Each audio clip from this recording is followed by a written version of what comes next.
ऐसे बाजार के अंदर जब मार्केट धीरे धीरे करके गिरे तो वो बहुत लोगों को ट्रैप कर देता है। ये सबसे बड़ी प्रॉब्लम है। जब बाजार धीरे धीरे गिरता है तो बहुत सारे लोगों को ट्रैप कर देता है और यही ट्रैप हुए हुए लोग मार्केट को और नीचे, सबको याद होगा, और इससे बाजार में लोगों का कॉन्फिडेंस भी आया था। इतना बड़ा कैंडल बहुत मुश्किल से देखने को मिलता है दोस्तों। 1000 पॉइंट का कैंडल था, 1000 पॉइंट का कैंडल था। जैसे ही ये गिरा और दोस्तों 3 दिन में रिकवर कर गया। नमस्कार दोस्तों, ग्रोथ कैपिटल चैनल में आपका स्वागत है। दोस्तों बजट आ गया, बजट का इंतजार था, इवेंट था, इवेंट निकल गया। मैंने पहले भी कहा 48 आवर्स तक इस इवेंट का थोड़ा सा असर होता है, तो क्या कल भी असर होगा? देखिए दोस्तों, बजट का असर हो ना हो, मगर पर्दे के पीछे जो पिक्चर चल रही है दोस्तों, पर्दे के पीछे जो चल रहा है उसका रिएक्शन जरूर मार्केट पे होगा। और वो रिएक्शन दोस्तों स्टार्ट होने वाला है। दोस्तों क्या खबर आ रही है अमेरिका से और मार्केट किस चीज को बहुत बारीकी से देख रहा है? देखिए दोस्तों, हम पानी के ऊपर ऊपर देख पाते हैं, पानी की गहराइयों में हम जा नहीं सकते और उन चीजों को हम देख नहीं सकते, मगर मैं फिर भी कोशिश करता हूं कि आप तक सही चीजें पहुंचाता रहूं। पिछले 1.5 महीने से मैं एक बात आपको बार बार कह रहा था कि सावधान रहिए, सावधान रहिए, सावधान रहिए।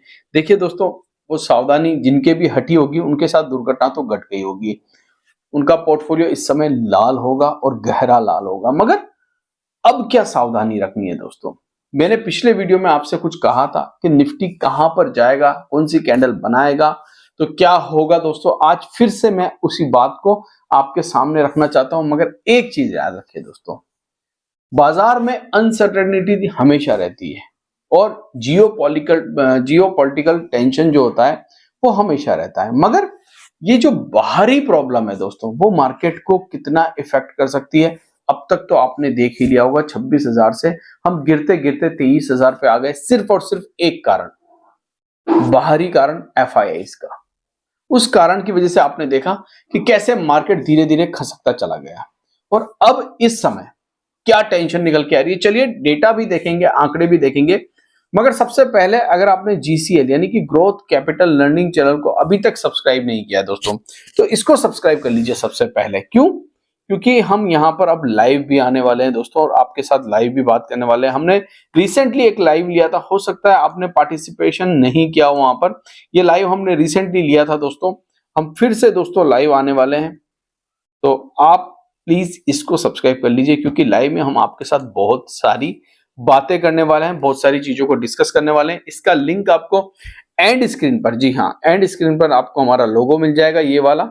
इस पर क्लिक करेंगे, बहुत सारे वीडियोस भी देख पाएंगे दोस्तों जो हमने रिसेंटली अपडेट किए हैं, और आप हमारे साथ डिस्कस भी कर सकते हैं लाइव में आकर। तो इस चैनल को आप सब्सक्राइब कर लीजिए। अब बात करते हैं सबसे पहले डेटा पे, ठीक है। मैं डेटा पर आ जाता हूं, FIIs DIIs के डेटा को देख लेते हैं दोस्तों। कल ही के डेटा हैं ये, ठीक है।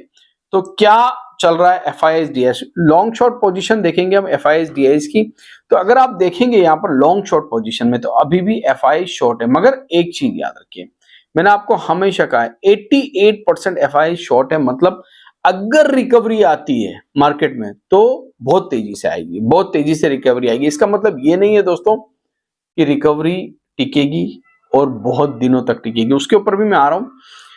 शॉर्ट पोजीशन बहुत ज्यादा है, लॉन्ग पोजीशन सिर्फ 12% है। वहीं DIIs की शॉर्ट पोजीशन जो है 70 है और लॉन्ग पोजीशन 30 है।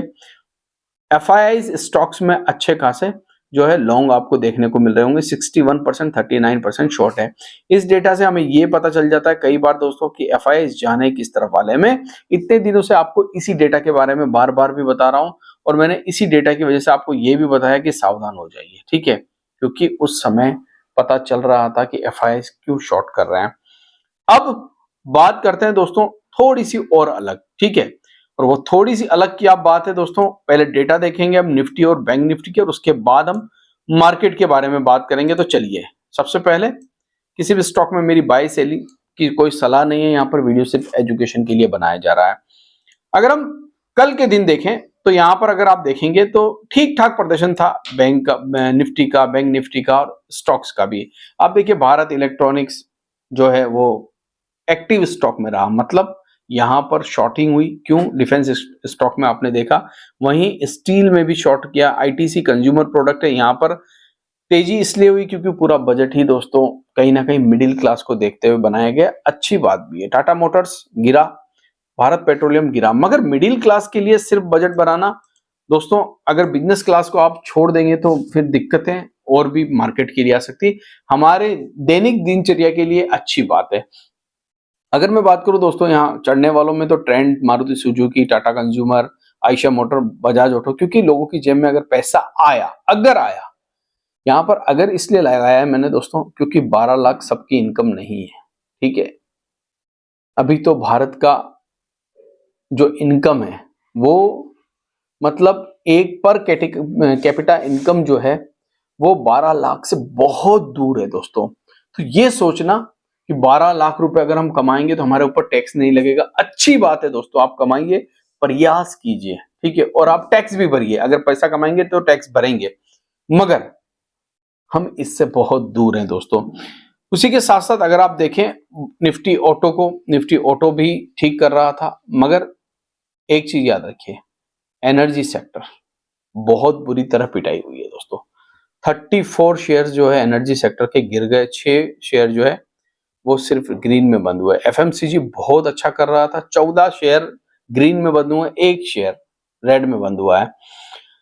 इंफ्रास्ट्रक्चर में भी दिक्कतें थी दोस्तों, पीएसयू में भी दिक्कतें थी, और ये दिक्कतें, मगर याद रखिए कंज्यूमर प्रोडक्ट की अगर मैं बात करूं, सिर्फ कंज्यूमर प्रोडक्ट की, तो आईटीसी को आप देख लीजिए दोस्तों। आईटीसी के सामने किसी एनर्जी सेक्टर के स्टॉक को या कंपनी को खड़ा कीजिए और फिर आप देखिए दोनों में डिफरेंस कितना है, ठीक है। आईटीसी अच्छा स्टॉक, मैं ये नहीं कहता हूं, मगर डिफेंस और एनर्जी ने जो बना के दिया है, इस सेक्टर ने जितना रिटर्न बना के दिया है, शायद ही एफएमसीजी ने इन 4 सालों में बना के दिया होगा आपको। क्योंकि एनर्जी और डिफेंस की थीम अलग है, कंज्यूमर प्रोडक्ट की थीम अलग है, एफएमसीजी की थीम अलग है। सिर्फ बजट को देखकर उनमें हवा भर जाना ये अलग बात है। साथ ही साथ अगर मैं बात करूं दोस्तों बाकी सेक्टर की, तो कोई खास हुआ नहीं बाकी सेक्टर के अंदर भी। निफ्टी की अगर बात करें तो 26 पॉइंट नीचे बंद हुआ निफ्टी। वहीं पर अगर आप देखें मिड कैप तो 77 पॉइंट, और निफ्टी 50 65 पॉइंट में। मुद्दे की बात पर अब आने वाला हूं दोस्तों, याद रखना अमेरिका से क्या खबर आ रही है उस पर मैं आने वाला हूं, वीडियो थोड़ा सा लंबा है। मिड कैप 200 पॉइंट गिर गए, बहुत जबरदस्त गिरावट थी, और आगे भी हो सकता है थोड़ी बहुत आपको गिरावट देखने को मिल जाए। अब बात करते हैं दोस्तों खबर क्या निकल के आ रही है, अमेरिका से क्या खबर निकल के आ रही है। तो इस शख्स ने पूरी दुनिया को हिला रखा है, डोनाल्ड ट्रंप। दोस्तों डोनाल्ड ट्रंप कुछ अलग ही बात कर रहे हैं, और ये इशारों इशारों में बता रहे हैं कि मार्केट अब तुमको डराएगा। इन्होंने कहा है कि ब्रिक्स देश, जिसमें इंडिया भी शामिल है, हम इंडिया की पहले बात करेंगे दोस्तों, सावधान हो जाओ, 100% टैरिफ लगाने की बात की जा रही है। अगर आपने डॉलर के सामने कोई भी करेंसी खड़ा करने की कोशिश की तो ये ट्रंप साहब सबको निपटाने के लिए तैयार है। से good by two America, find other. समझिए, ट्रंप थ्रेट दे रहा है दोस्तों, डरा रहा है, टैरिफ ऑन इंडिया, और ब्रिक्स देशों के ऊपर भी टैरिफ लगाने की बात की जा रही है दोस्तों, और इंडिया इससे अछूता नहीं है।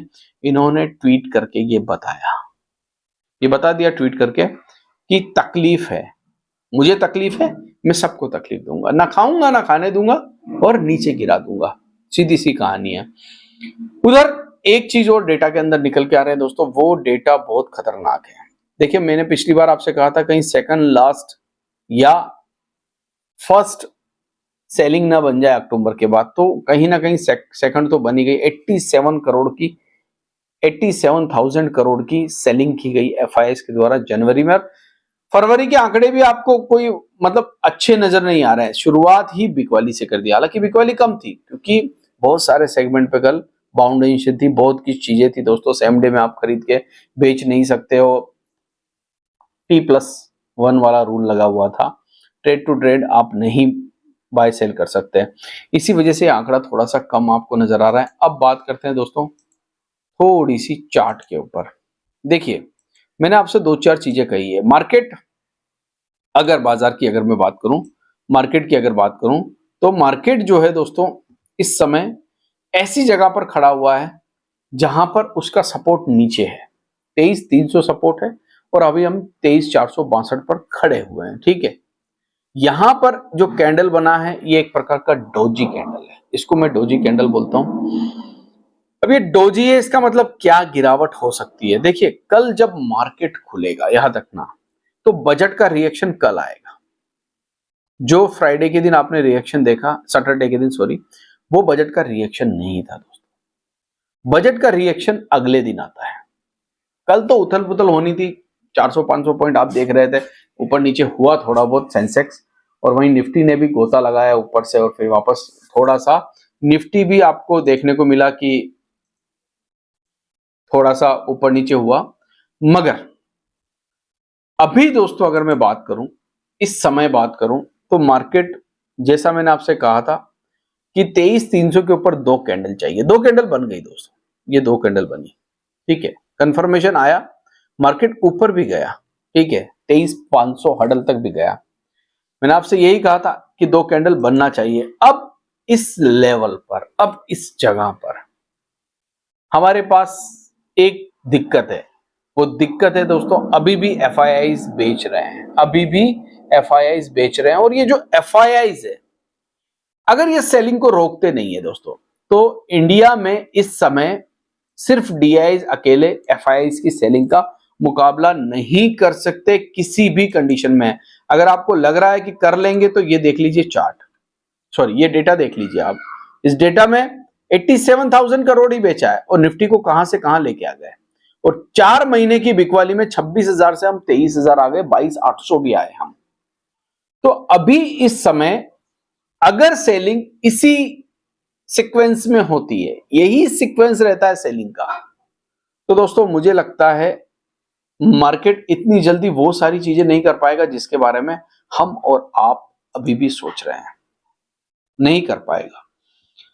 हमें एक सपोर्ट चाहिए एफआईआईज का। अगर एफआईआई सेलिंग करते रहेंगे, तो डीआई सिर्फ मार्केट को स्टेबल रखेंगे या धीरे धीरे गिरने देंगे। गिरेगा मार्केट फिर भी, मगर स्पीड थोड़ी स्लो हो जाएगी, बस इतना ही फर्क पड़ेगा दोस्तों। वरना हर एक बाउंस पर सेल हो रहा है दोस्तों मार्केट। चलिए, अब हर एक बाउंस पर सेल कैसे हो रहा है, आपको थोड़ा सा नजारा दिखाता हूं। यहां पर आपको भी धीरे धीरे समझ में आएगा कि एक्चुअल में आपका पोर्टफोलियो थोड़ा सा ऊपर आता है, फिर क्यों नीचे चला जाता है। तो देखिए, यहां से लेकर यहां तक ऊपर से गिरावट हुई, यहां से लेके यहां तक बाउंस बैक हुआ, उसके बाद एक और गिरावट हुई ये वाली, फिर 3 दिन का बाउंस बैक आया दोस्तों, फिर एक गिरावट हो गई, फिर 2 दिन का बाउंस बैक आया, फिर एक और गिरावट हो गई, फिर 1 दिन का बाउंस बैक आया, और फिर हम थोड़ा सा ऊपर गए, और फिर बड़ी गिरावट हो गई, फिर एक बाउंस बैक आया, फिर एक बड़ी गिरावट, फिर एक बाउंस बैक आया, फिर एक बड़ी बात, फिर एक बाउंस बैक आया। क्या हम फिर से एक गिरावट। देखिए, जब इस प्रकार का मार्केट गिरता है ना, तो ये बहुत डेंजर बाजार होता है, ये मार्केट बहुत डेंजर होता है दोस्तों। ऐसे बाजार के अंदर जब मार्केट धीरे धीरे करके गिरे, तो वो बहुत लोगों को ट्रैप कर देता है। ये सबसे बड़ी प्रॉब्लम है। जब बाजार धीरे धीरे गिरता है, तो बहुत सारे लोगों को ट्रैप कर देता है, और यही ट्रैप हुए हुए लोग मार्केट को और नीचे लेके आते हैं, क्योंकि ये डरते हैं, स्टॉप लॉस लगाते हैं और लॉस बुक करके निकल जाते हैं। और जब मार्केट तेजी से गिरता है, तो वो डेंजर नहीं होता। चलिए, वो भी दिखा देता हूं मैं आपको, कहां पर तेजी से गिरा था। ये देखिए, 4 जून, सबको याद होगा, और इससे बाजार में लोगों का कॉन्फिडेंस भी आया था। इतना बड़ा कैंडल बहुत मुश्किल से देखने को मिलता है दोस्तों। 1000 पॉइंट का कैंडल था, 1000 पॉइंट का कैंडल था। जैसे ही ये गिरा और दोस्तों 3 दिन में रिकवर कर गया, उससे बाजार में लोगों को कॉन्फिडेंस आ गया। मगर ये स्लो पॉइजन है दोस्तों। ये जो गिर रहा है, ये स्लो पॉइजन है दोस्तों। ये मीठा जहर है, ये धीरे धीरे देने वाला जहर है। और ये जहर कितना कड़वा होगा, कितना मार्केट को नीचे लेके जाएगा, फिलहाल कह पाना मुश्किल है। मैंने 2 दिन पहले आपसे एक बात कही थी, वो बात ये थी दोस्तों, मैंने कहा था कि 2 कैंडल बनाकर अगर मार्केट ऊपर जाता है तो सपोर्ट ले लेगा। सपोर्ट तो लिया है, 2 कैंडल भी बनी है दोस्तों। 2 कैंडल के बाद एक बड़ा जंप भी आया। आप देखिए, 23,300 के बाद हम 23,500 तक गए, 23 करीब करीब हम 23,500 से ऊपर गए फ्यूचर्स के अंदर, और फिर हम नीचे आ गए दोस्तों। तो अभी भी बाजार दोस्तों उस लिहाज से ठीक नहीं है कि आप इसमें भर भर के कुछ पकड़ लें, ठीक है। फॉर्मूला वही रखिए, इसी फॉर्मूले को फॉलो कीजिए, 30%, 30% और 30%। देखते हैं नीचे जाता है तो कितना जाता है, देखते हैं ऊपर जाता है तो कितना चांस बनता है दोस्तों। मगर एक साथ बाइंग प्रॉब्लम कर सकती है, आपको याद रखना। मार्केट में, स्टॉक मार्केट में कभी भी एक साथ बाइंग मत कीजिए, हमेशा धीरे धीरे बाइंग कीजिए, ताकि आप जो भी स्टॉक खरीद रहे हैं, जिधर भी आप खरीदने के बारे में सोच रहे हैं, तो वो आपका एवरेज हो जाए। मेरी यहाँ पर कोई रिकमेंडेशन नहीं है दोस्तों, वीडियो सिर्फ एजुकेशन के लिए बनाया है। GCL यानी ग्रोथ कैपिटल लर्निंग चैनल को मार्केट करते करते चैनल में भी मार्केट घुस गया। तो चलिए GCL को आप अभी सब्सक्राइब कर लीजिए, ताकि आने वाला लाइव आपसे छूटे नहीं। थैंक यू, धन्यवाद।